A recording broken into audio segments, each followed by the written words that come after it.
Hello, everyone. Thank you for your joining the 50th TIEC Cross-cultural Seminar today. Now, we would like to start it. I am Yuki Matsunaga. I work for Japan Student Services Organization, JASO. We are live streaming this seminar by two languages, Japanese and English. TIEC and HIH channel is English. TIEC and HIH channel 2 is Japanese. The link to each channel is in the description. So, if you wish to change the language, please refer to the link below. There will be Q&A session after the seminar, and questions are welcome at the chat field. There is a possibility that all the questions might not be answered due to the time limitation. Thank you for your understanding. Then, to mark the opening, I'd like to invite Mr. Koyama, Executive Director, Student Exchange Department, JASO, for a few words on this occasion. Mr. Koyama, please.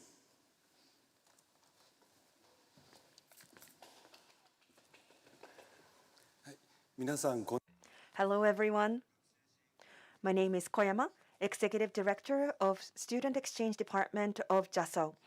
Thank you for participating in the 50th TIEC Cross-cultural Seminar out of our busy schedules today. This seminar invites various experts in the front line of diverse fields in Japan to give a speech, enabling the participants to have deeper understanding of Japan from multiple perspectives. Today's seminar is the 50th one, and due to the COVID-19 pandemic, we are hosting it for the first time online. Now, do you have interest in working for Japanese companies or founding a startup company in Japan? You may be interested, but may not know the specifics of what you have to do, or you may not have an idea of what to watch out for. Today, we have invited a guest who has completed master's course at Graduate School of Keio University as a government-sponsored foreign student and experience working in the field of product development at Sony and Recruit, after which he established his own startup in Japan. He's Mr. Gustavo Dore, an entrepreneur. Mr. Dore is from Brazil. At his startup, Workstyle Tech, development is going on for HR software, which supports enabling new way of working and improving the working environment. Mr. Dore has given lectures at welcome events for government-sponsored foreign students at Tokyo International Exchange Center and Hyogo International House, which are held once a year. His lecture has been well received. We hope that you will gain deeper understanding about corporate culture and mindsets in Japan, as well as Japanese culture through today's seminar. We heartily hope that learning from Mr. Dore's experience would enable you to think further about working in Japan, including founding startups from multiple perspectives. Last but not least, I would like to wish everyone a fruitful seminar and conclude my opening remarks. Thank you.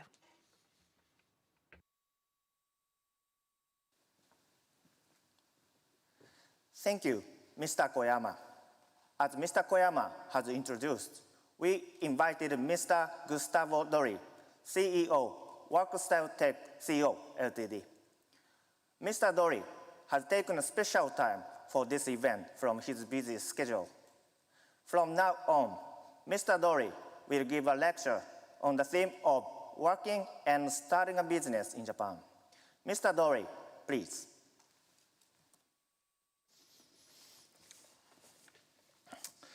Well, hello everyone. I'm Dore. So very happy to be here. I hope I can help other people who are like me 10, 12, 13 years ago. So I'm 35 now, and I came to Japan the first time from a JASU scholarship in 2006. I studied at Kanda Gaigo Daigaku around Makuhari for about a year. Then I went back, worked in Brazil a little bit, then came back as a MEXT scholarship, the Monbu Kagakusho, the Ministry of Education scholarship. And I'm very glad to be here, and I hope I can help you guys to decide to come to Japan, and if you're here already, to start your own business, start your career here in Japan. So let me start with my slides. I really like cute stuff, so I want to do it in a lighter fashion, if you allow me. So well, let me talk a little bit about myself. I'm from this small town in Brazil called Juiz de Fora. It's about a 26, 25-hour flight from Japan. You don't have direct flights, you have to stop. But it's really the opposite side of the world, so you can do the other way and go through the US. Normally I go through Dubai because they have some nice tickets. Well, this is my town in Brazil, very average town in Latin America. We used to have a little bit of carnival as well. Corona kind of killed a lot of this stuff. But I just want to say it's very average. When I was there, it was around 200,000 people. In this 13 years I've been in Japan, now it's 500,000 people. It became a big city kind of thing. Then I went to Keio, great place to be. I had so much fun, and I hope other people had the same experience as I had. The reason I chose Keio, just to tell very short stuff, I also got accepted at Todai, Waseda, and Rikyo. But when I look at deeper, I thought that Keio has the best business theory rate. So in Japan, the CEO, the number of people who start companies who came from Keio University is the highest. Then I think you have Todai and then Waseda. So eventually in the future, maybe I would want to do something like that, and I thought that balance between business and theory was very good at Keio, and I wasn't wrong. It was great. Then I joined Sony. I worked in this kind of PC for everyone, the triple night lamp. I had a great time at Sony, great place to be, great place to work, a lot of fun people. I was able to do global research and travel a lot with Sony, but I got very frustrated with their, how can I say, promotion style. So when I was there, this is 2011, 2012, 2013, they were promoting by seniority. So to be able to be a manager, I had to be over 35, 40. I heard it changed, but when I was there, it was like that. If you could wait the time, great place to be. I couldn't wait. I felt, oh, maybe I can die tomorrow. I want to do more, faster. So I left Sony, and I talked with my friends from university, and I said, where is a place where I can grow fast? And they showed Recruito. And I worked as a UX designer for Recruit for a while. And I also had a very good experience there. And the good thing about Recruit is there's so many entrepreneurs. Actually, a lot of people working there, they are doing side jobs, they are doing side business. They are really thinking about money in a different way from like Sony. So at Sony, I didn't have to touch much figures. Like in the end of the year, somebody would show a big figure, like, oh, you sold that much, that's how much profit we made, that kind of thing. But at Recruit, that was almost daily. That's how much access we have, that's how much money we made this week. And to have that urgency regarding the business at all levels. I was a designer at Recruit. I wasn't like the sales guy. And still I was being bombarded with those money and numbers, which raised this, oh, you know, now that I understand the money, now that I understand the process, maybe I can do on my own. And I was around 30, and I felt like, you know, even if I fail, I did a little bit of fear setting. So I say, even if I fail, well, there's still, I can go back and I'll be 33, 34, and the market still will accept me. So I felt the safety net of being able to come back to the work. So I left Recruit, moved to Kamakura, and I got married. I have 2 kids. Now they're a little bit bigger than this, but this is a good picture. So my elder has 4 years old, and the younger is 2. And this is my wife. I got married to a Japanese. And I do have a nice life there in Kamakura. Kamakura is about an hour from Tokyo, so it's not that far. And I live around 10 minutes from the beach. So I do have a good balance, like nature and work kind of thing. So while I was there at the beginning, I started this company called Motify, right after I left Recruit. And one of the reasons was I felt people in Japan were kind of unhappy when they are working. So it's like, how can we increase happiness at work? And one way to increase happiness or increase whatever is to measure it. So I created this series of surveys. It wasn't me alone. I joined with the guy who used to be the head of HR for Google Japan. So I was the IT guy. He was the mind behind the process of engagement and employee happiness, that kind of thing. And we were a good partnership for about 3 years or so. Then another company acquired this business. I'm still in touch, very nice people. And I said, okay, so what I will do next? And we started doing this employee onboarding and core database for shops and franchises. So you can do everything from cell phone, and they do self-onboarding, what you call in other countries, which is you ask the employee to add their own data. Instead, so far in a lot of countries and in Japan as well, when you join a company, they're going to give you a bunch of paper, like write down everything, write down your ID, write down your passport, write down. So instead of doing this out of the digital, we push this to do digital. There's a reason we focus on this business. It's because Japanese law changed. So how law influenced my business was until 2019, March, employee contracts were not allowed to be digitalized. You had to have it in paper. And then Japan changed the law. And I heard a lot of countries also changed the law during the corona. So you can do a lot more digital signage, digital signs, and also handle personal data online now. And corona, some industries are really being impacted, we are as well. Having said that, there's also a lot of opportunity because people are going more and more digital. So just showing very fast, last year around March, we had maybe 100 employees in the platform, and we already got contracts for around 30, 40,000, and we are growing at a very fast pace, which I'm very happy to be announcing this as well. So what I'm going to talk first about my job hunting in Japan, how did it work, then the Japanese big company environment, then how did I start my own business, some lessons and insights, and I will open for Q&A. Let me just get a little bit of water.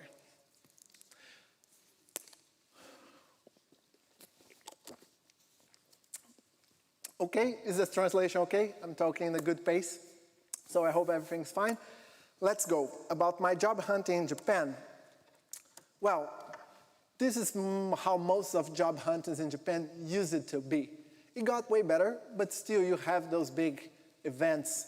And I talk this a lot, so if you saw any of my presentations, please forgive me to keep using this. But the point is, I always felt this was like a colony of ants. And I don't want to be an ant. Do you want to be an ant? No, right? We want to be people, like we want to be seen, and we want to see people as well, right? We want that human connection. And I never felt that connection in those kind of Japanese big hiring environments. So what I was working on, my slides stopped moving. Okay, I got it. So there is, I didn't create this analogy by myself. So there is this movie called Waking Life. It's a good movie, it's an okay movie, but they had this metaphor of the ant. So you don't want to just do like paper, plastic, credit or debit. No, you want to see, and that's why one of the reasons I moved it to Kamakura as well, so I could feel a little bit more of community, while in Tokyo was a little bit dry. So how did I choose a company in Japan? And there were so many to choose.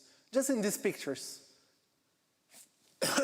There's about, I think, 4 million companies in Japan right now. So what I put here, do the work and you find one. The point is, what is this work? So for me, that work first became do I want to go to a big company or a small company? So big corporations, there you have this thing like your mother gonna be so proud, right? Like imagine I joined Sony. I'm from this small town in Brazil that nobody knows. And suddenly like I'm a product developer at Sony. So my mom was telling all her friends and being very proud of me. And I had very little freedom in a sense because the company decides what to do a lot. And you get to be very good at one task just because there's so much people there that the tasks are very well divided and you go deeper. So as a product developer, you just go like very deep there. The salary and benefits might be better than a small company. You know, the profits are high in those big companies. And you also had chances to go abroad. So a lot of the people who joined Sony at the same time I did, they've been to Taiwan, they've been to Sweden, they've been to London, all through Sony sending them there. So as a small company, you do have more freedom to give ideas and create new projects. You're gonna be closer to the money as well. So you get to learn more about the business. You learn more about different types of jobs because you kind of have to do everything. You're closer to think about money, right? And how the business really works. And the salary might be a little smaller, but there's a lot of education happening because you're learning. And if you want to do something global, you have to do it yourself. You have to take the lead and say, let's do this. So once I kind of decided this, I went at that time, I went first for big corporations, and eventually I moved and created my company, right? But at the time, it's really related to your values, because then most Japanese companies are divided between those two. You have the super business corporate suits style kind of companies, and you have the ones more relaxed, more what I call like IT-like, right? Like Facebook or Google, that kind of culture. And those kind of light culture companies are growing a lot in Japan as well. But when I just graduated, I wanted to be like the super businessman. And I felt this suit kind of corporation was what I wanted to do. As I get older and I start having kids and I start to be a little bit more light, I felt more to the, I'm not sure, in my view here is the right side of the equation, the one where people are more casual. So Sony, when I joined, used to be very suit-like. Now they're moving more to the casual as well. I think it's a trend of the times as well. But still, it's not good or bad. It's just what values do you have and what do you want for you in the future. There is this video called Work in Japan, and it's about this woman having a day at Pasona headquarters. It's on YouTube. And it's pretty much life in Japan if you work in Japan as a young person. So I really do recommend it. It has her routine like from morning to the night, and the guy just follow her with the camera. And it's very enlightening for you to see, oh, do I want that kind? So for sure there's different cultures, but that's like a very average one that you can get a good sense of it. So working for Sony, how was it? So there was a lot of what I call Sony perks, which is I got to be in a lot of PRs. I got to travel a lot. I have this picture for when I was in Denmark that I made this random friends at a bar. And it was a lot of experience for me as a young employee. I was 27, 28, and having the time of my life.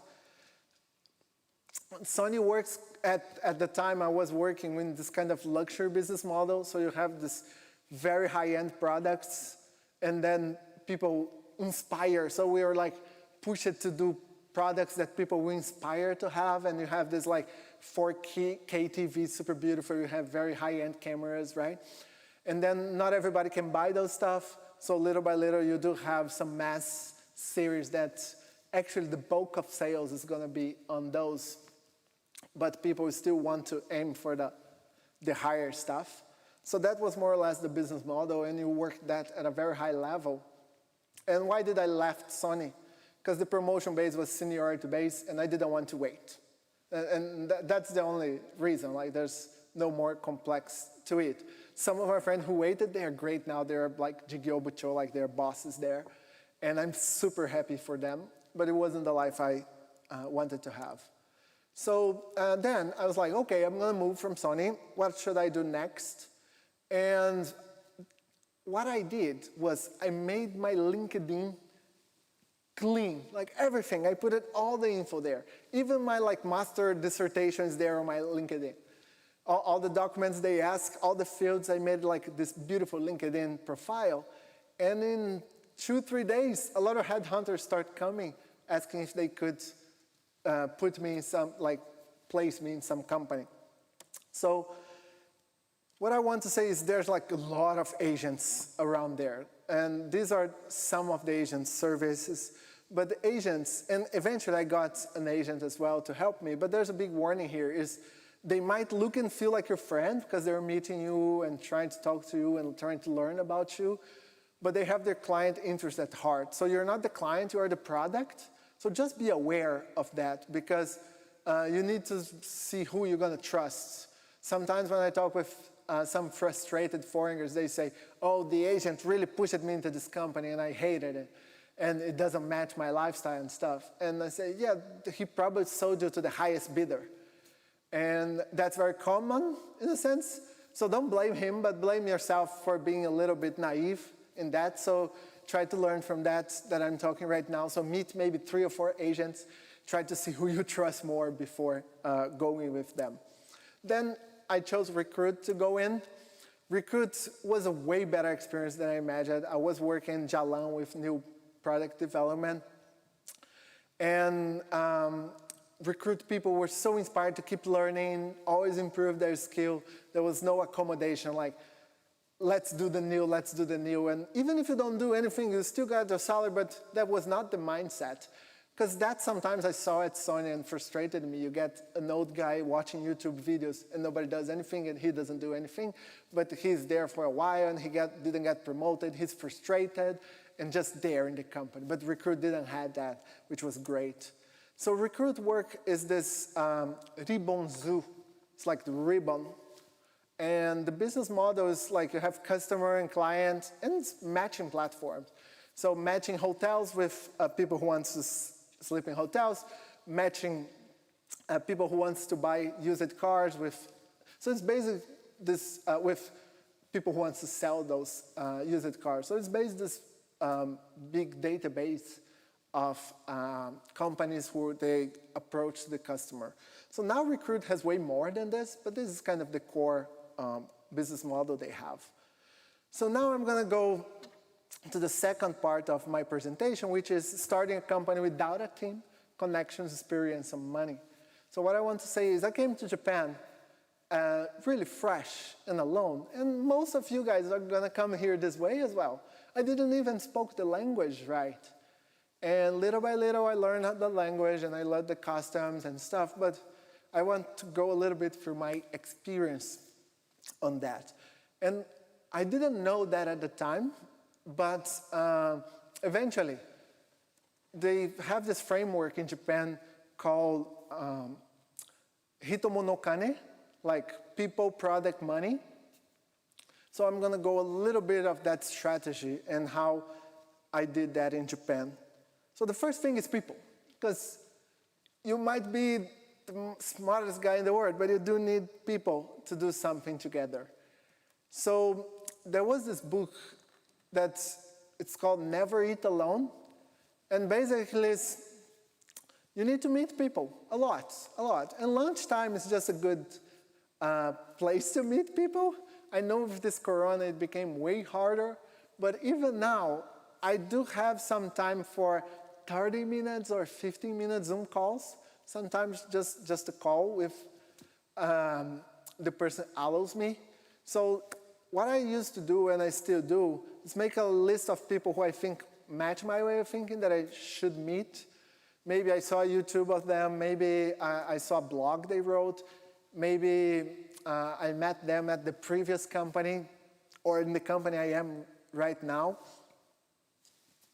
And how can I say, I just try to always meet people as much as I can. I know the corona makes it all hard, but I'm still being able to do it, so you might be able to do it as well. It does take a little bit more of hard work, and people do refuse you sometimes, and that's fine, it's just they're busy, they're pushing you for later. But if you show a good proposal, they like, oh, it's not just, I really like what you did, what you do, just can you just help me? And they're like, but if you're like, maybe I can teach you about this, maybe, like, if you have something to give, and even if you eventually don't give, but if you bring that mindset of like give and take and not only take, people tend to be way more kind to you and give you more time as well. So events, seminar, workshops. So most 99% of people are in their homes watching Netflix. Like, come on. And I love it too. Don't take me wrong. I watch a lot of anime and stuff. I'm pretty the otaku myself. Having said that, if you are at a seminar, you're at least doing something more interesting than most people. And even now with the Zoom stuff, so if you are able to help the seminar guys, what I've been doing in the seminar I attend are doing, they separate those big groups into groups of 4 and open up for discussion and introductions. And they might do 2 or 3 of those small 10 minutes, 4 people session. And then everybody introduce themselves. They might connect a little bit on Facebook later and stuff. So even with this whole Corona, my network kept building. And when I look back, I was like, oh, I'm still going to 1 seminar a week. Actually, it became way easier to go because I can just go online on Zoom, right? And I tried to contact with some people who came, or I tried to ask the seminar guy for the list of people attending if they allow. So sometimes they share, right? So there is this event I go to that the guy now, in the end of the day, he just asks everyone, like, can I share your email and your name and work company to all the people who attended today? And most people say yes. And then I follow up with, I go company by company, I follow up. If you're not going to follow up, don't even bother going to the seminar. Because the seminars, the content's way less important than actually what's the people there. The people speaking are the most important. So sometimes the content might be very good, but the person speaking is not that interested. Just don't go. Go more for the connection, for getting an interesting person around you. Now I'm gonna hit this a lot of times is anything worthwhile takes time. So I wasn't able to build my company from scratch from the day and say, I'm just gonna leave Recruit and open my company and that's gonna be great, and it wasn't like that. It was very messy. It was like, I met Recruit and I was like, oh, I have this idea. Maybe I should do a prototype at night, and then I start working from Recruit from like 8:30 a.m. until 7, and it's an hour train ride. So like 7:30 I would leave, sleep on the train, because if I sleep on the train, when I wake up at home around an hour later, I'm happy again, like I got that energy boost again. Then I would work every night from 9 to 12. And I did that for about a year before I actually started my company. And I was just like brainstorming ideas, trying to meet people to like, can we do this business together? A lot of meetings at 10 p.m. and always saying sorry, but that's the only time I have now because this is a new project kind of thing. And if people are really willing to start a new project, they join together and they join your vision. But just be aware that it's not like, it's like marketing in a sense. You can't just, okay, I'm just open this Instagram account and now I'm gonna be famous. No, right? It's gonna take a while to get that running. And you need people to push you, and you need people to share what you do. And it's just the same concept from the business side. The build a team, and I really like this Power Ranger analogy. So the Power Ranger theory is, one guy is good at punch, one guy is good at kick, one guy is good at jump. So if you get a lot of people like you with similar qualities, that doesn't work very well, because you're both gonna be trying to do the same things, and you do need different things in a team. I think to start a team, try to think of a band, right? A band is always about 4 or 5 people. So a good start team around that is good. But you can start with 2 people. And if you start with 2 people, the best advice I can give is one creates, one sells. because the guy creating is going to be busy enough with interviewing customers and thinking product strategy, learning about new technology, and fixing bugs or whatever, fixing product issues and costs and stuff, that he's going to be too tired or the mind's going to be too busy to sell.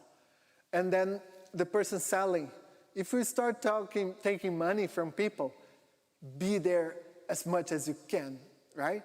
So I think this one was one of my biggest mistakes when I started, which was my partner was very similar to me.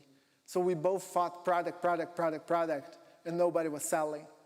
So until I could build that sales team and build that sales skills myself, it took several years. And it would have been way faster if I had got a good salesperson in the team from the beginning. It would be a different life for me. So this kind of Power Ranger analogy, it's easy to remember. It's related to this whole Japanese culture as well. Although Power Ranger is American, this whole concept of different colors, different characters come from Japan. So it's easy to remember. So you're like, oh, I want to start this new project, this new thing. Who are my Power Rangers? So I am maybe you are the red one. And now let me get the other colors as well. And this is also related to personality too, to get people with a little bit of different personalities. Having said that, people with similar values go faster together. So even though people have different skills, the values have to be the same.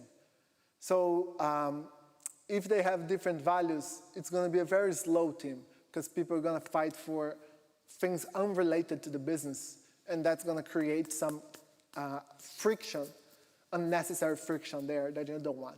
So values, same. In terms of diversity and stuff, values, similar values, different skills. In the beginning, I don't, actually, sometimes if you get a whole male team or a whole woman team, sometimes it does speed up things because the values are similar, to be honest. That's the main reason.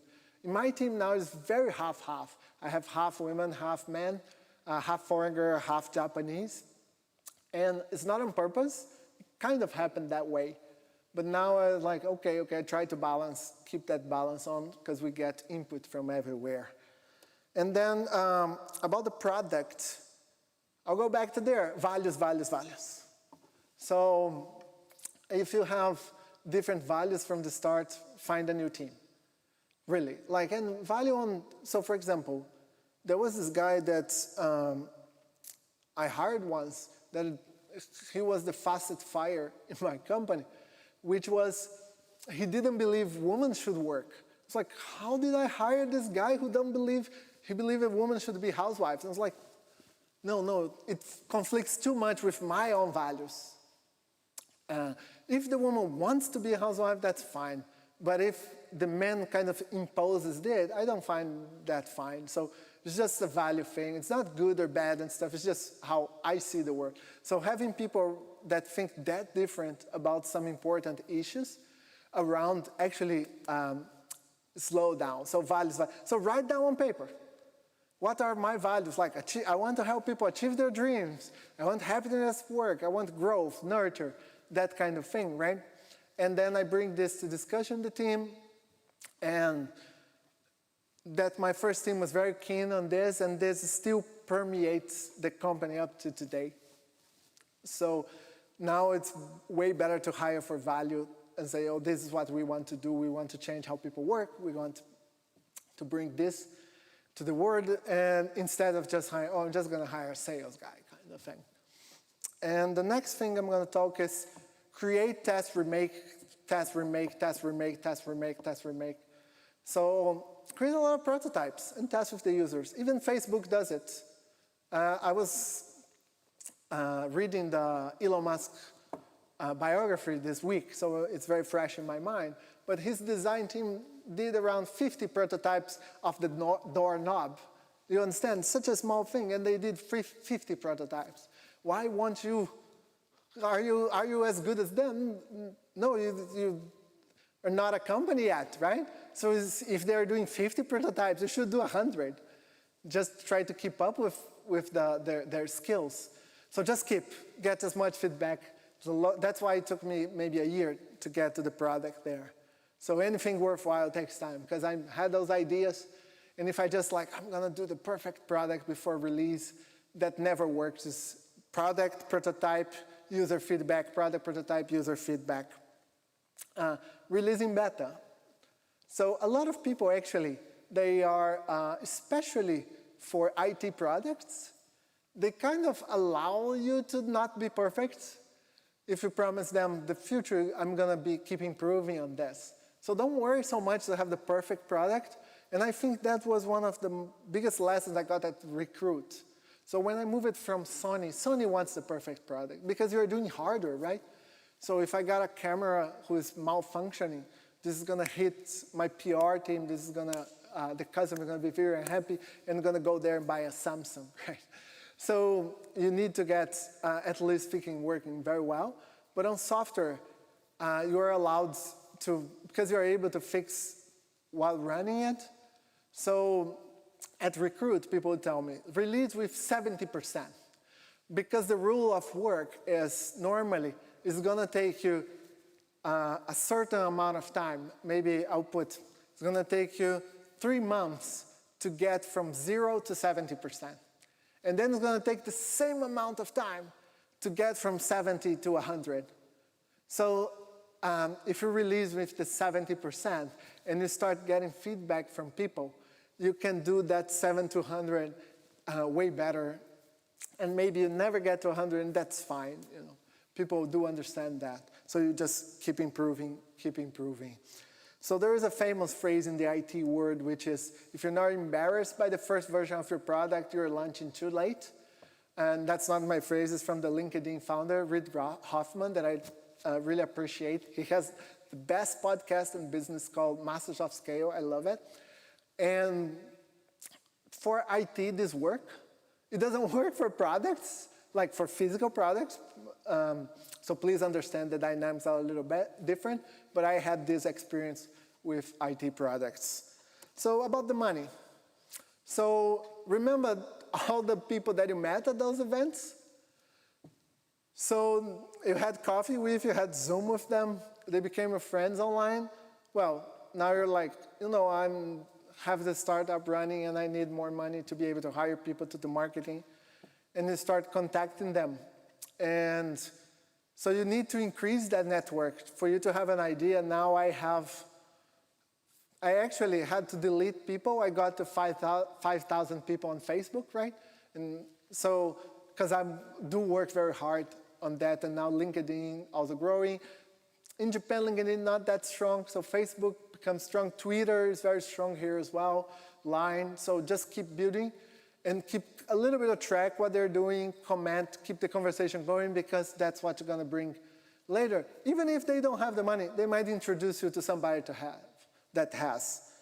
I worked a lot with angel investors. So, but the biggest investor of your career needs to be you.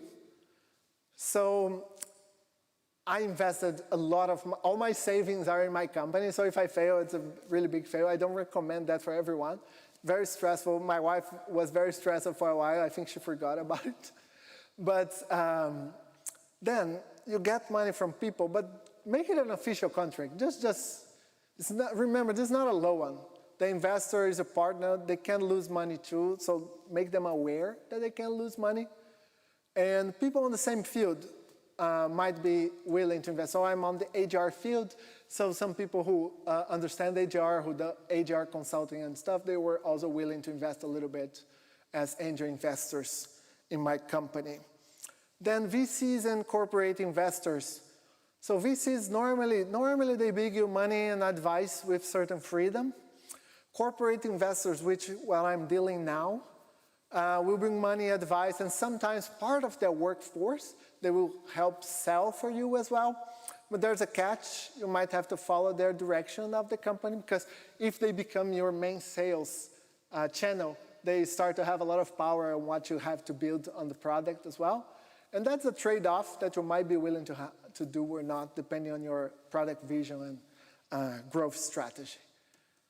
Okay, anything worthwhile takes time. So you see, I'm I'm doing my networking, I'm meeting with people, I'm doing the best I can, but I don't expect this to be easy to do. So some lessons and insights here. So Japanese companies are getting way better at work conditions. The government's tracking bigger companies a lot with compliancy as well, so people don't overwork too much. So the economy is still big. So if you look like percentage-wise, try to think like Japan is still the third economy in the world. There's a lot of rich people around. So the chances of you getting a good status are pretty high, actually. So just in a statistic number, the chances of you meeting somebody with a lot of money in Japan are very high, too. So opening your business is not a big deal anymore. It became very easy for foreigners.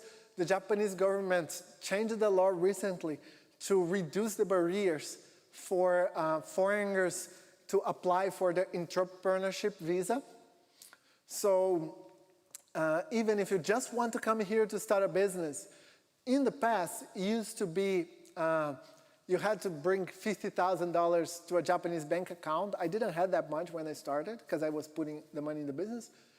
But I learned that this barrier was reduced. Now I don't know how much it is, but it should worth looking into it. But it's not that hard, and people ask me, did you suffer some kind of racism and stuff? And as a foreigner CEO, not that much, to be honest. So people are very nice. So population is getting older and older, so there's a lot of opportunity as well for business related to that. And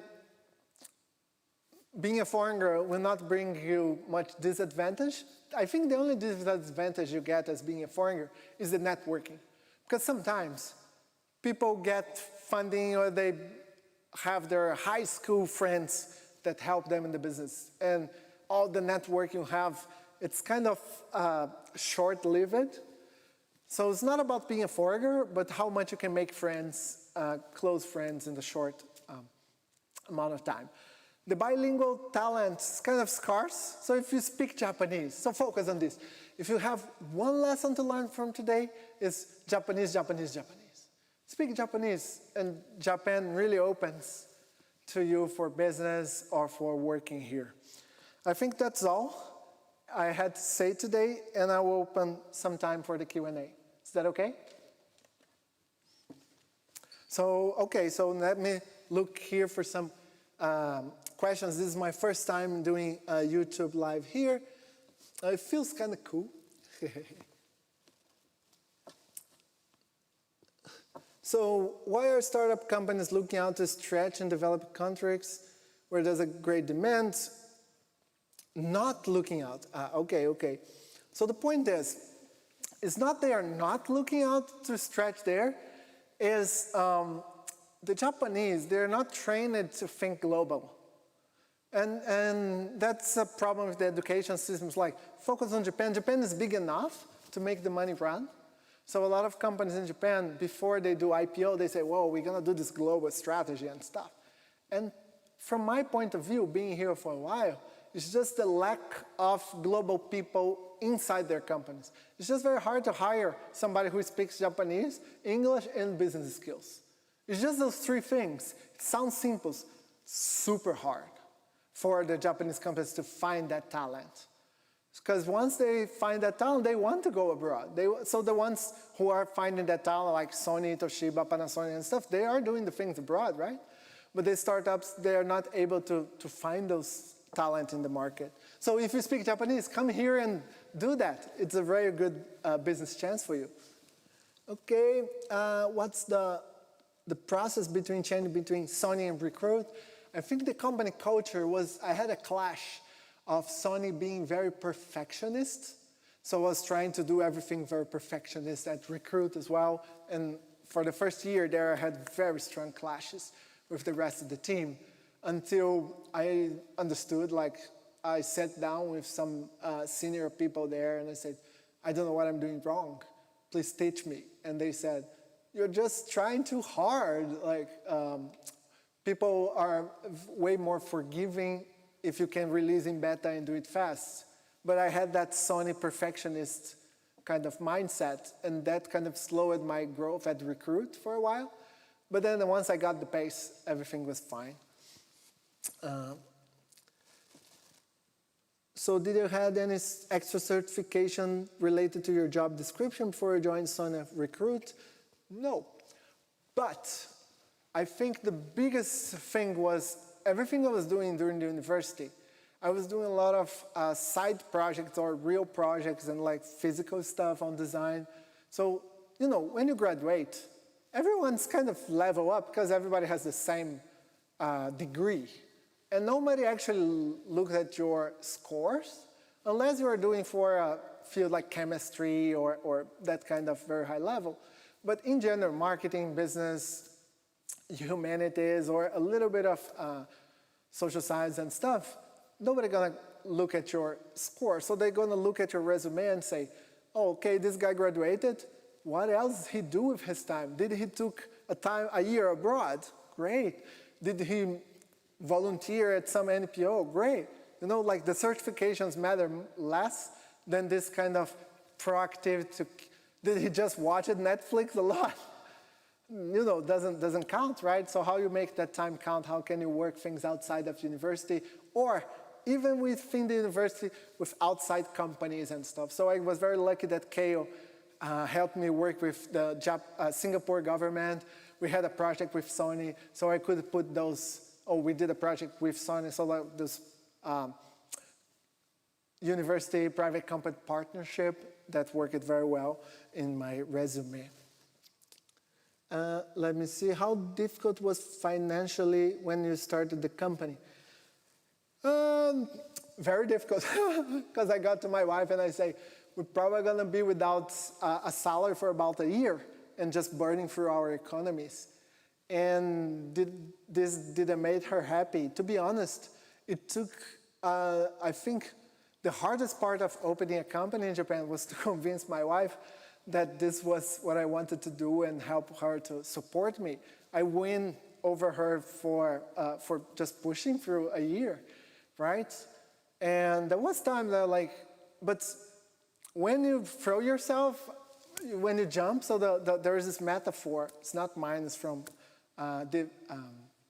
Reid Hoffman, the LinkedIn creator. It's like jumping from the cliff and building the plane while you fall, and you just hope that you can make money before you hit the floor. So what I did a lot of fear setting, like, if I get to this amount of money, I will find a job again. If I get my accounts in this amount of money, I will do this. And it happened, actually. And I didn't do it, because when I was there, I was like, no, I learned now the business that if I hold a little bit, this business will come in, and I'll be able to kick back or get money from angels or whatever. But I I didn't sleep well for several nights, several times. And that's fine. That's just the risk of opening a business, right? And you read about other CEOs, and you just learn that everybody's like that. So unless some super cool stuff, but most people do have that struggle. So it's like, oh, that's just the job. That's part of the job to have that struggle. So how did you get the job in Sony?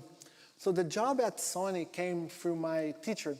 So what happened was, without telling us students, he invited some people to see the projects as well at the university. And one of those people were from Sony. Then, during my stay there at the university, we did a project with Sony, right? And I was just I was just a staff there, that project.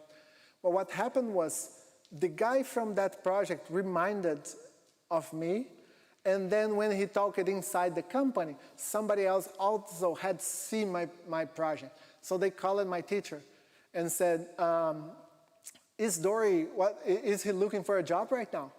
And the teacher came, looked for me in the lab and said, Dore, I'm with the Sony guy here on the phone right now. What you doing after you graduate? He's like, oh, I already applied for the PhD. And he said, but would you be interested in work for Sony? I was like, yes.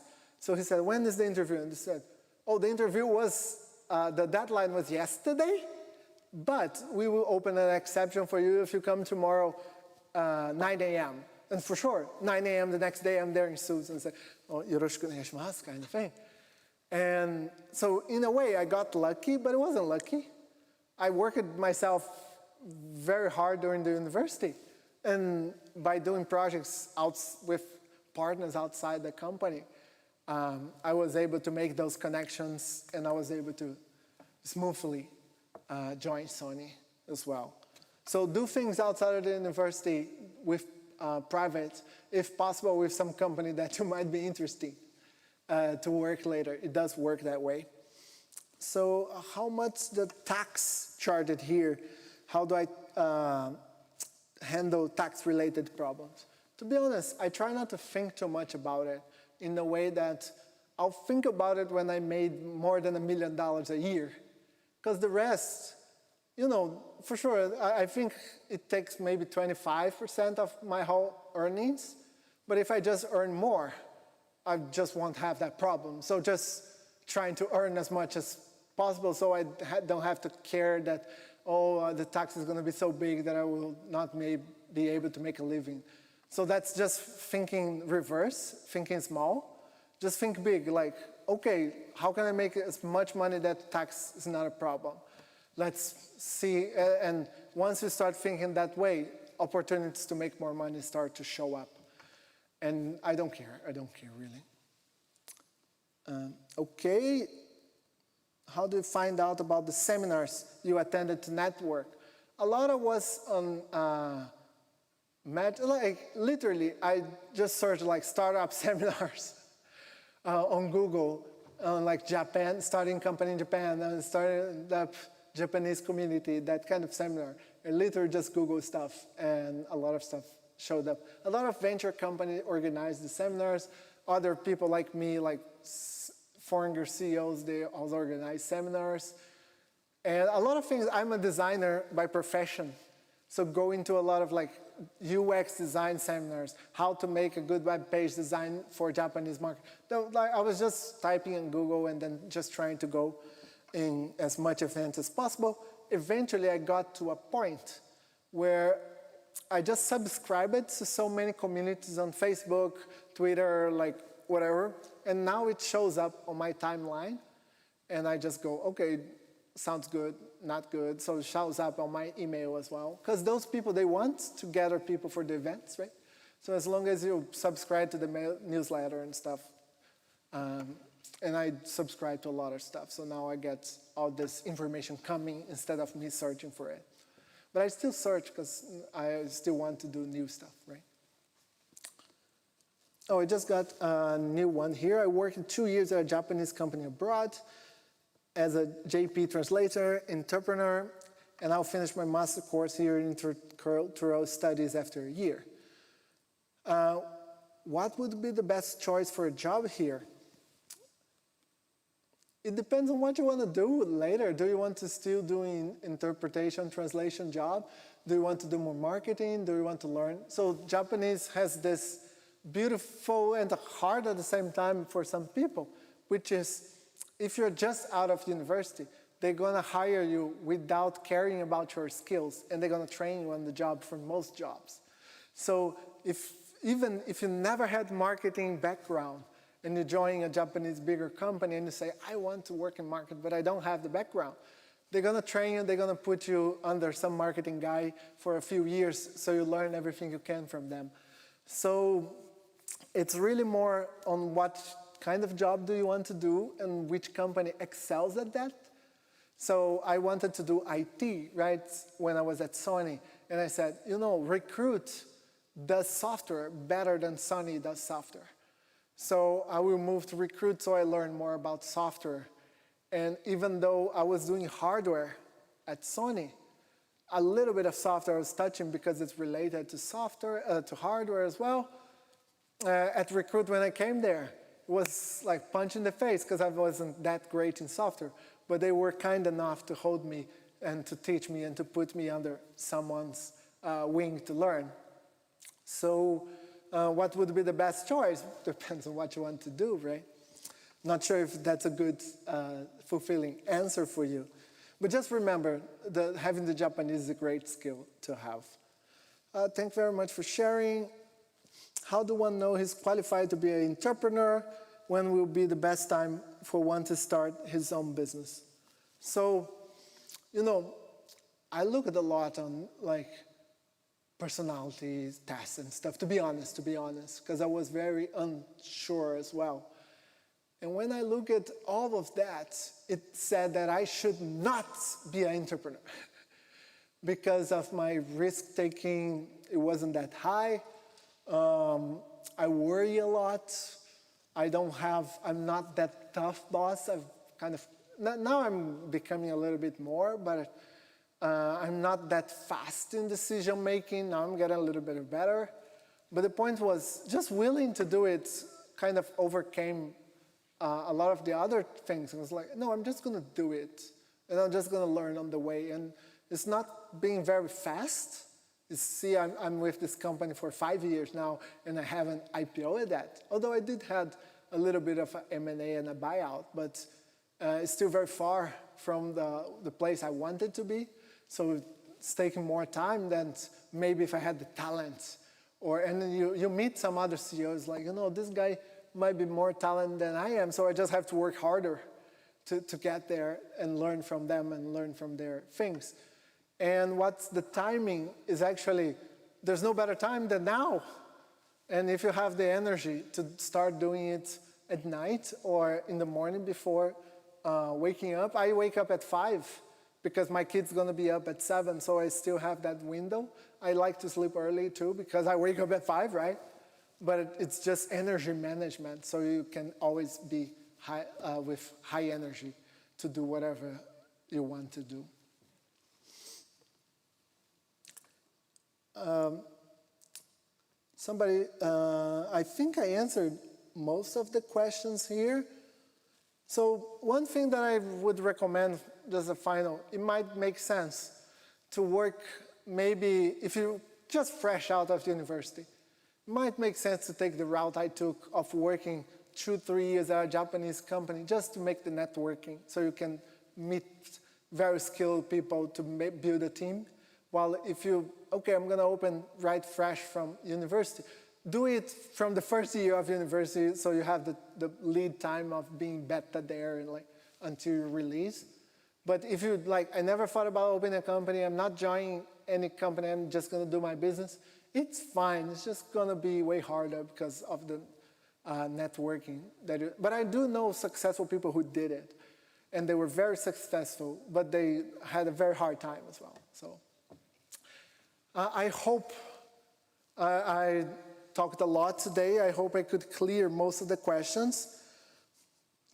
So, there's a Brazilian there. I think we've run out of time as well. You can find me on LinkedIn, Gustavo Dore. I run out of people on Facebook, but you can still message me because the messenger allows you to contact, so feel free to do that. I'm on Instagram, I'm on Twitter, I'm in all those things because I have to be there for networking and connection. And if you have a great idea for a business, maybe I can even invest in you and we can do something together. Hope I could help, and thank you very much. Is that fine? Okay. Thank you all, the JASO staff as well, the MEXT, for calling me here. Thank you very much, guys. よろしくお願いします。